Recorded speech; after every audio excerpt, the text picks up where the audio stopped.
एक छोटे से गांव में राधिका नाम की एक मासूम बच्ची रहती थी। वह अपने माता पिता की इकलौती संतान थी और उनके लिए दुनिया की सबसे कीमती चीज थी। राधिका हमेशा खुश रहती थी और पूरे गांव में अपने प्यारे और मासूम स्वभाव के लिए जानी जाती थी। एक दिन जब राधिका स्कूल से लौट रही थी, एक काले रंग की वैन उसके पास आकर रुकी। वैन में बैठे एक व्यक्ति ने उसे बताया कि उसके माता पिता ने उसे लेने के लिए भेजा है। राधिका को कुछ शक हुआ, लेकिन वह व्यक्ति इतना मीठे बोल रहा था कि वह उस पर भरोसा कर बैठी। जैसे ही राधिका वैन में चढ़ी, उस व्यक्ति ने दरवाजा बंद कर दिया और वैन तेजी से चल पड़ी। जब राधिका को समझ में आया कि कुछ गलत हो रहा है, तब तक बहुत देर हो चुकी थी। वह डर गई और रोने लगी, लेकिन कोई उसकी मदद करने के लिए वहां नहीं था।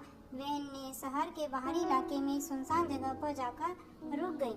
वहाँ कुछ और लोग पहले से ही मौजूद थे। उन्होंने राधिका को एक कमरे में बंद कर दिया। राधिका के माता पिता को जब उसके गायब होने की खबर मिली तो वे बहुत घबरा गए। उन्होंने तुरंत पुलिस को सूचित किया और पूरे गांव में राधिका को ढूंढने की कोशिश शुरू कर दी। पुलिस ने भी शहर भर में चेक पोस्ट लगा दिए और उस काले वैन की तलाश शुरू कर दी। उधर राधिका उस बंद कमरे में बैठी हुई थी, लेकिन उसने हार नहीं मानी। उसने सोचा कि उसे यहाँ से भागने का कोई न कोई तरीका निकालना होगा। उसने ध्यान से कमरे का निरीक्षण किया और पाया कि खिड़की का एक कोना थोड़ा खुला हुआ था। उसने पूरी ताकत से खिड़की को धक्का दिया और आखिरकार वह खिड़की खोलने में कामयाब हो गई। राधिका जैसे तैसे खिड़की से बाहर निकली और पास के जंगल की ओर भाग गई। वह तेजी से दौड़ रही थी और अपने पीछे की आवाजों को नजरअंदाज कर रही थी। कुछ देर बाद वह एक गांव के पास पहुंची और वहां के लोगों से मदद मांगी। गांव वालों ने उसे सुरक्षा दी और तुरंत पुलिस को सूचना दी। पुलिस ने उस वैन और अपहरणकर्ताओं को पकड़ने के लिए तुरंत कार्रवाई की।